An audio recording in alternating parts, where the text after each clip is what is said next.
بسم الله الرحمن الرحيم. باب القسم. فسکون د سین سرا قسما یقسمو قسمن تقسیم ته ویل کیږي. مراد دلتا التسویه بین المنکوحات چې د ښځو په منځ کې برابروالی کول په وخت تیرولو کې. پښتو کې مقصد دا دی چې د یو سړي 2 یا 3 ښځې وي 4 ښځې وي، نو دی به د هغه ښځو په منځ کې مساوات او برابروالی کوي. په 2 شیزونو کې، په 2 شیزونو کې یو چې دی د هغې سره وخت تیری، نو د یوې سره څومره ټیم تیر کو دومره ټیم به د بلې سره تیری. دویم په نفقه او خرچه کې چې یوې ته څومره خرچه ورکوي نو دومره خرچه به بلې ته هم ورکوي. دا واجب او ضروری دی. که څوک داسې کوي چې یوې ښځې سره وخت ډیر تیری او د بلې سره کم تیری، یو خو داسې وي چې د هغې په اجازت باندې وي او د هغې په رضا باندې وي، په هغې باندې هیڅ قسمه جبر نه وي، زبردستي پې نه وي، نو بیا خو خیر دی. خو چې په غیر د رضا نه وخت تیری، د یوې سره ډیر او د بلې سره لږ، یا یوې بیخي پریخي، لکه عموما زمونږ په دې علاقو کې چا 2 ښځې کړي، نو بس ټول ژوند د یوې سره تیری. یو ښځې هم ظالمانی اکثر بلې ته نه پرېږدي چې کومه یوه جابره زوروری، نو بیا داسې طریقې سره چې څوک داسې ژوند تیری، نو دی همیشه دپاره ګناهګار دی. او په آخرت کې د نورو سزاګانو سره سره یو سزا د دا ده چې د یو طرف پالج والی. څنګه چې دنیا کې چا باندې پالج راشي، دا یو لاس هم شل شي، دا یو خپې هم ورسره شل شي، او په یو طرف باندې به روغ وي، په یو طرف باندې معذور وي. دقه سزا به وي چې د قیامت په ورځ باندې راپاڅي، نو دی به په یو طرف باندې معذور وي. نو دا لازم دی. طریقه به داسې وي چې مثلا د یو زنانه کوټې ته یا د هغې کور ته دی د مازدیګر نه لاړې مثلا، نو د سبا مازدیګره پورې به دا د هغې سره وي. که د دې کوم خدمت هم دغه ښځه به ورله کوي، خورا سکاک وي، هر څه چې وي، بیا به د بلې ښځې خوالم سبا په حقه ټیم باندې ورځي، مازدیګر په ټیم باندې، د بل سبا مازدیګره پورې به د هغې سره وي. د هغه صورت کې چې کله کورونه بیل وي او چې کله دواړه ور سره په یو کور کې اوسیږي، خو صرف کمرې جدا جدا دي، نو بیا خو ضروري دا ده چې دی په هغې کې مثلا خرڅ خوراک خو یو شان ته وي، یو شان ترکاري پخوي، یو شان ډوډۍ پخوي، نو ټیک د خوراک څښاک هر څه یو ځای کوي، بیا به توجه دواړو ته یو شان ته کوي. که یوې سره خبرې کوي بلې سره به هم خبرې کوي. داسې فرق به نه کوي چې مثلا یوې ته خدمت ډېر وایي بلې ته نه وایي، یوې باندې غږ ډېر کوي په بله باندې نه کوي. بیا چې شپه تیری، نو یو شپه به د یوې په کوټه کې، بله شپه به د بلې په کوټه کې وي، نو دا په ده باندې لازم دی. نو په نفقه کې به مساوات کوي، او دارنګې په وخت تیرولو کې به هم ورسره برابروالی کوي، او بغیر د اجازت نه د یوې په نمبر کې بلې لتلل دا به بالکل جایز نه وي. وعن ابن عباس رضی الله تعالی عنهما ان رسول الله صلی الله علیه وسلم قبض عن 9 نسوة، رسول الله مبارک وفات شوی و د 9 بیبیانو نه. یعنې کله چې رسول الله صلی الله علیه وسلم وفات کېدو، نو په وخت د وفات کې د په نکاح کې 9 بیبیانې وي. عایشه صدیقه رضی الله تعالی عنها، حفصه، ام حبیبه، سودا، ام سلمه، صفیه، میمونه، زینب بنت جحش او جویریه رضی الله تعالی عنهن اجمعین. دا 9 بیبیانې د رسول الله مبارک په نکاح کې وي. په دغه وخت کې اصل کې نبی علیہ السلام 11 نکاحګانې کړې وي. یو نکاح د خدیجة الکبرا رضی الله تعالی عنها سره کړې وه، چې بالکل اولنۍ نکاح وه د نبی علیہ السلام، چې هغه وخت کې لا پیغمبر نو، د 25 کالو په عمر کې. او دویمه نکاح یې کړې وه په مدینه منوره کې د زینب بنت خزیمه رضی الله تعالی عنها سره. دا یو مشهور زنانه و په مدینه منوره کې، او ام المساکین به ورته ویلی کېدله، ام المساکین. انتهایی سخاوت پکې. نو د بچپن نه داسې وه چې څه به م ورسره و، بس ګرځېده به چې چېرته به غریب لیدلو هغه له به یې ورکول. بیا په غزوه احد کې د دې خاوند وفات شو. په 3 کال د هجرت باندې نبی علیہ السلام د دې سره نکاح وکړه. یو 2-3 میاشتې ایله د نبی علیہ السلام سره شوي وي، بیا په 4 کال د هجرت باندې بیرته وفات شو. نو دغه خدیجة الکبرا اولنۍ بیبي وه د نبی علیہ السلام، او زینب بنت خزیمه چې و نو دا 5م نمبر بیبي وه د نبی علیہ السلام چې 5م نمبر یې د دې سره واده کړی. نو دغه 2 مخکې وفات شوي وي او دا 9 چې وي نو په یو ځل باندې موجودي وي. وکانه یقسم منهن ل8، رسول الله مبارک به په دې کې تقسیم کو په 8 زنانو کې. اصل کې ښځې د نبی علیہ السلام 9 وي او د 8 ښځو خواله به نبی علیہ السلام په تقسیم باندې تلو. یو حضرت سوده رضی الله تعالی عنها د دې خواله به نتلو او هغه په دې بل حدیث کې د هغې تفصیل په خپله باندې را روان دی. او سوده رضی الله عنها چې کومه وه نو دا د نبی علیہ السلام 2مه بیبي وه، د خدیجة الکبرا رضی الله تعالی عنها د وفات نه وروسته د دې سره نکاح کړې وه. وعن عائشة رضی الله تعالی عنها ان سودته لما کبرت هر کله چې دا غټه شوله معنا پخه شوله بوډۍ شوله، چونکې د دې د نبی علیہ السلام نه مخکې بل خاوند سره ژوند تیر شوی و، بیا د نبی علیہ السلام سره واده وشو. نو چې هر کله دا بوډۍ شوله عمر یې زیات شو،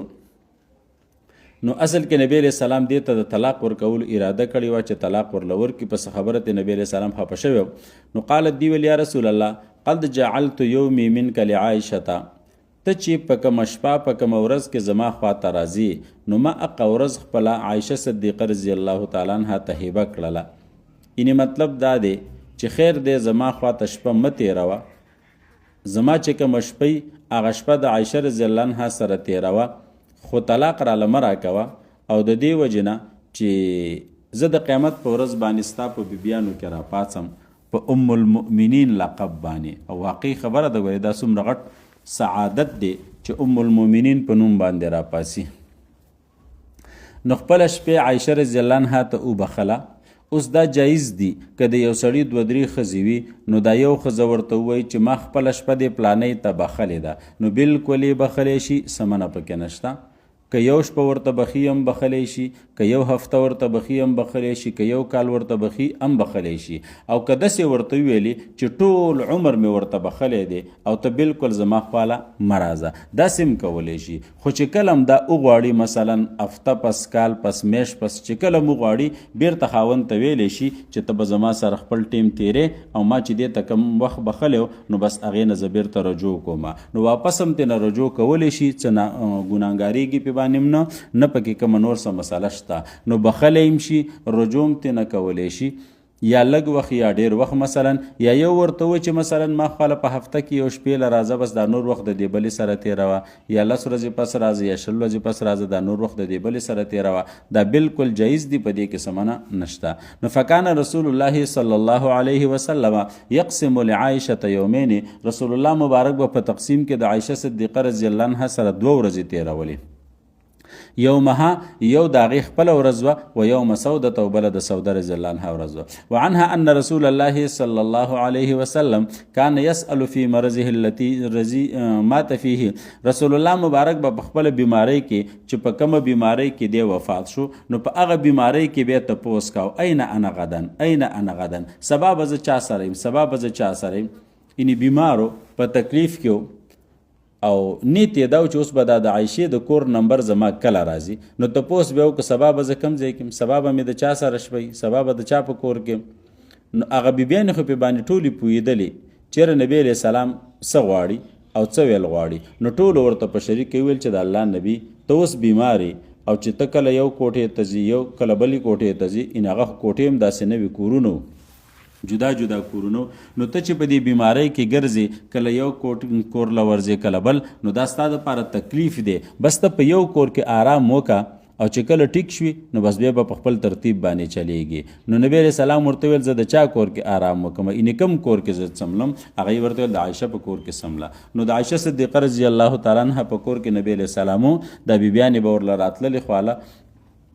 خدمت به ورله ټولو په شریکه باندې کولو، حتی چې بالاخر د عایشه صدیقه رضی الله تعالی عنها په غېږ کې او د هغې په کور کې وفات شو، هلته دفن شو د عایشه رضی الله عنها په کور کې دننه. فاذن له ازواجه نو بیبیان ورته اجازت ورکړو یکون حيث شاء چې چرتم تزي بستا ته اختیار دی فکان فی بیت عائشه نو دا په کور د عائشه کې حتی مات عندها چې داغه سره وفات شو داغه په کور کې او پاغي کې دفن شو خدا به یاد ساتي چې په نبی علیہ السلام باندې دا تقسیم فرض او واجب نو بس دا صرف نبی علیہ السلام په خپل باندې په خپل اختیار باندې د بیبیانو په منځ کې داسې طریقه کوله چې داغه زلون خوشاله وي او خفه نشي ورنه واجب او لازم پینو په مونږ باندې واجب دی وعنها رضي الله تعالى عنها قالت كان رسول الله صلى الله عليه وسلم اذا اراد سفرا اقرع بين نسائه کله چې رسول الله مبارک د سفر اراده وکړه نو د بیبیانو په منځ کې به قران اندازي کوله اوس خو په سفر باندې عموما څوک ښځې ځان سره بوزیم نو سفرونه هم لنډ شوي دي د ګاډو مزلې دي لنډ خو پخوا ترتیب دا چې څوک به په سفر باندې تله نو اکثر به د ځان سره بیبیانې بیولي نو که عامو خلکو به نه هم بیولي خو چې داسې غټ خلک به لکه نبی علیه السلام یا مشران او مالداران به نو هغوی به ځان سره بیبیانې بیولي نو اوس هم که چېرته څوک په سفر باندې ځي نو په ده باندې لازم نه دي چې دی ځان سره خپله ښځه بوزي خو که بوزي نو کومه یوه بوزي نو چې کوم یې خوښه د هغه بوتلی شي دام په لازم نه دي چې پلاني به او پلاني به یا به کشر به یا به مشر به دا په باندې لازم نه دي البته مستحب دا دي مستحب چې د دې په منځ کې قران اندازي وکي چې بس د کمی وی نوم وروته هغه د ځان سره بوزي دا صرف مستحب دي فرض او واجب نه دي نور چې کوم خوخه د ځان سره بوزي که کوم فریدي نو فریدي دي نو اذا اراد سفرا کله چې رسول الله مبارک د سفر اراده وکړه اقرع بین نسائه نو خسنه به واچو د بیبیانو په منځ کې دا تاسو چې ورته دا شخته کوم وای کنه دام یو طریقه ده او اصل طریقې دا و چې مثلا په یو کاغذ باندې نمونه ولیکي پلانې به هغه نمونه په یو ډبي کې واچي او داسې اوشلنګې به ته یو نوم راوالي چې د چا راوخته دغه یو طریقه ده یو طریقې دام ده اسانه طریقه چې مثلا 15 کسان دي او په لوخي کې څه شی واچي څوک ورته بنگړې ور واچي څوک ورته مندرې ور واچي څوک ورته بل شی ور واچي څوک بل شی داسې قلم هر شی چی وي او به د یو ناشنا څوک راولي چې هغه ته دا پته نه چې دا د چا دی دا د چا دی نو هغه ته وی چې د لوخي نه یو راواله نو یو تنه راوالي د ټول ته قران اندازي ویل کېږي من خلک ورته خسنه وایي فايتهن خرج سهمها نو د کوم زنانه هغه نمبر به چې راوخته خسنه به راوتلو غش به راوتلو نو ام اق زنانه به د ځان سره بیوله نو دا مستحب عمل دی بهتر عمل دی فرض او واجب نه دی خرج بها معه هغه به ورسره تلله وعن ابي قلابه عن انس رضي الله تعالى عنه قال من السنه اذا تزوج الرجل البكر على السيب اوس دا یو بل مسله ذکر کیږي یو سړی په نکاح کې یو ښځه شته او د دې نه وروستو د بلې سره نکاح وکړي دا تصور خو زموږ په دې وطن کې کم دی خو بیا هم کله ناکله چاته ضرورت پیښ شي یا کېږي نو چې د دویمې سره نکاح وکړله نو اوس دا نوې ښځه چې کومه ده راوسته د دې سره به څومره وخت تېروي او د دې نورو سره به څومره تېروي نو په دې باره کې زمونږ د احنافو مذهب خدا دی چې هیڅ قسمه پابندي نشته بلکې یو شپه به د دې سره تیری او بیا به یو شپه د دې نورو سره تیری خو په دې حدیث کې راغلی دی او دا د شوافع او د اهل ظواهر مسلک هم دی او زه ګنې ویم چې دا ښه طریقه هم ده چې که دا نوې ښځې کومه راوستې ده نو د دې سره 7 ورځې کم از کم تیری کړي 7 ورځې خو بیا به داسې کوي چې هغه زړه ښځې که یوه ده او که 2 دي نو د هغې سره به 7 ورځې تیری بیا به بیرته په ترتیب باندې همدغه شانته نمبر کوي چې یو شپه د یوې سره یو شپه د بلې سره او که دا دویمې چې کومه راوستې د چرته دغه مثلا سیبه ده من خلک ورته کونډه وایو کونډه ده او که طلاق شده ده خو سیبه ده او د هغې سره نکاح وکړه نو د هغې سره د 3 شپې مسلسل تیری کی بیا د نورو سره 3 شپې تیری کی او بیا د په خپل ترتیب باندې چلیږي خو زموږ په مذهب کې د دې کومه پابندي نشته ها قال من السنه دا د سنتونه دي اذا تزوج الرجل البكر على السيب چې کله یو سړی د باکرې سره واده وکړي د سیبې نه وروستو اقام عندها 7 د هغې سره د 7 شپې ایثار شي وقسمه او بیا د خپل تقسیم برابرۍ د نورو سره و اذا تزوج السیبه او چې کله د سیبې سره نکاح وکړي اقام عندها 3 د هغې سره د 3 شپې تیری ثم قسمه بیا د ورپسې باقي تقسیم کوي قال ابو قلابه وی ولو شئت که زما خوښ شي لقلت زه داسې ویلی شمه چې ان انسا رفعه الى النبي صلی الله علیه وسلم دا کومه خبره چې انس رضی الله عنه په دې حدیث کې ذکر کړې ده نو دا به د ځان نه نه کړي دا به د نبی علیه السلام نه اورېدلی وي نو ممکنه ده چې د نبی علیه السلام نه اورېدلی وي. وعن ابي بكر بن عبد الرحمن رضي الله تعالى عنه ان رسول الله صلى الله عليه وسلم حين تزوج ام سلمة کله چې رسول الله مبارک د ام سلمة سره نکاح وکړله واده ور سره وکړلو واصبحت عنده او دغه سره شپه تیر کړه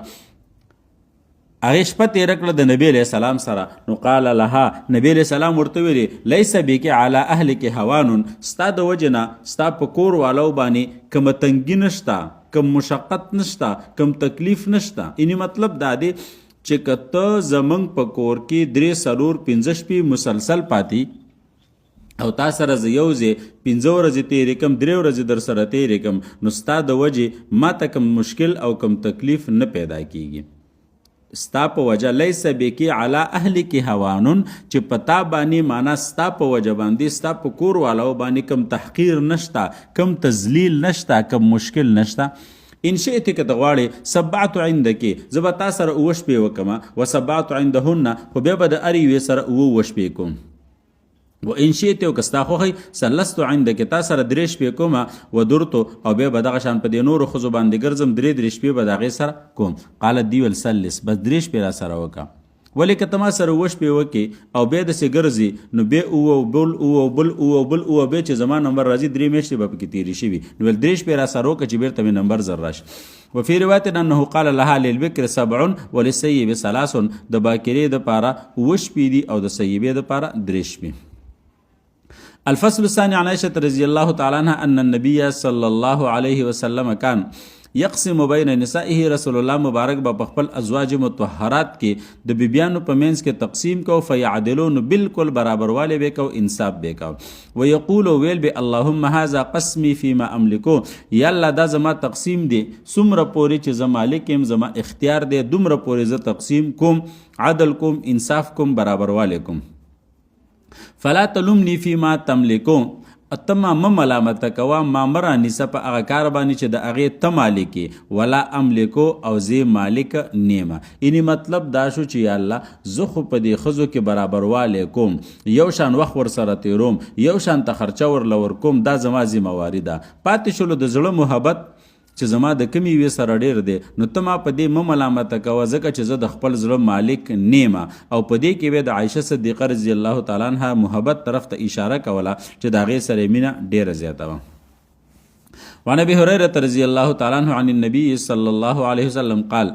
اذا كانت عند الرجل امرأتان کله چې د یو سړي په نکاح کې 2 ښځې دي مثلا یا 3 فلم يعدل بينهما او د هغې په منځ کې برابروالی نه کوي تسویه او مساوات نه کوي جاء یوم القیامت دی به د قیامت په ورځ باندې راځي وشقه ساقط د ده دا یو طرف به غورځېدلی وي مفلوج به وي معذوره به وي.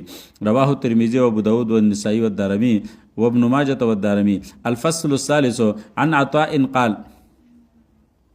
حضرنا مع ابن عباس رضی الله تعالی عنه جنازه میمونه د ابن عباس رضی الله تعالی عنہ سره من حاضر شو د حضرت میمونه رضی الله تعالی عنها جنازې ته بصرفه په صرف مقام باندې دا تنعیم سره نږدې یو ځای دی او په امدیزه کې د نبی علیہ السلام د حضرت میمونه رضی الله عنها سره نکام شوی وخام او الله رب العزت ته ګوره د الله کارونو ته ګوره چې په کم ځای کې د نبی علیہ السلام سره نکاح شوی و په ام اقزه کې وفات شوله او په ام اقزه کې دفن شو او جون خو په مدینه منوره کې تیر شوی دغه صرف مقام کې نکاح شوی و به نبی علیہ السلام د ځان سره مدینه منوره ته راوستله به د نبی علیہ السلام د ژوند پورې التوا به په څه حاجت ضرورت بتلی و څنګه بتلی و خو بیرته اقزه چې کم ځای کې نکاح شوی و التلاړه نو چې التلاړه الته وفات شوله الته جنازه وشوله او د عربو قانون تر اوسه پورې دا دی چې یو انسان په کم ځای باندې وفات شي ام الته دفن کوي وړي راوړي نه نو بس ما غځي کې دا دفن وشو. فقال ابن عباس فرمایل هذه زوجة رسول الله صلی الله علیه وسلم دا ګورې د رسول الله زوجه ده، د رسول الله ښځه ده، د مسلمانانو مور ده. فاذا رفعتم نعشها، کله چې تاسو ردې دا باډي اوچتوئ، دا لاش اوچتوئ، فلا تزعزعوها، نو خوځوئ مه دې لره، دانګونه مه ووئ، ټوپونه مه ووئ، ولا تزلزلوها، او جړقونه مرله مه ورکوئ، ورفقوا بها، په نرمۍ سره یې وړئ. د دې دا لاش چې تاسو وړئ نو دا په ټوپونو سره مه وړئ، جقونه مه ورکوئ، بلکې په آرام سره یې وړئ. فإنه كان عند رسول الله صلى الله عليه وسلم 9 نسوة، د رسول الله سره 9 بیبیانې وي. کان یقسم منهن ل8، نبی علیہ السلام به پکې تقسیم کاو د 8 دپاره، ولا یقسم لواحدة، او د یوې دپاره به تقسیم نکاو. قال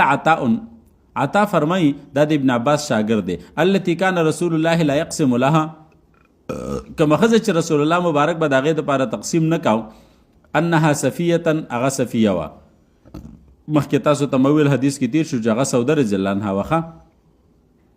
او د چې کوم ویلي دي چې دا صفیه وه نو دا غلطه ده. اوس پته نه چې دا غلطي د ده ده او که دا وروستو د چار راوي غلطي ده، خو دا ټکې غلط. وکانت آخرهن موتا،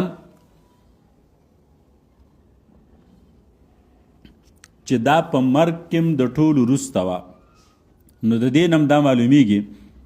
چې که دا کانت کې دا ضمیر د میمونه رضی الله عنها تراجی شي بیا هم غلط دی، ځکه چې هغه اخري نه ده وفات شوې، د نبی علیه السلام په بیبیانو کې اخرنۍ بیبي نه ده. او که د صفیه تراجی شي نو دا هم غلط دی، ځکه چې هغه د ټولو اخري نه ده وفات شوي. نو دلته په دې ټوکړه کې دا کم چې د عطا ویلي دي، نو والله اعلم چې د چا غلطي د پکې وروستو شاګردانو کې چا غلطي کړې ده. خو هغه زنانه چې نبی علیه السلام به د هغې دپاره تقسیم نه کو، هغه سوده رضی الله عنها. وقال رزين قال غير عطاء هي سودة. رزين دام یو راوی دی د حدیث، خپل یو احادیث یو کتاب هم لیکلی دی، غالبا چې هغه نوم هم رزین په نوم باندې دی یا بل څه نوم دی، چې د عطا نه علاوه ټولو خلکو دا ویلي چې هي سوده، چې دا کومه بیبي داسې وه چې نبی علیه السلام به د هغې دپاره تقسیم نه کو، نه به ورتلو، هغه سوده رضی الله عنها وه. وهو اصح، او دا بالکل صحیح خبر هم ده. وهبت یومها لعایشه، دی خپل شپه او خپل ورځ عایشه ته بخلي و مخکې تیر شو. حین اراد رسول الله صلی الله علیه وسلم طلاقها،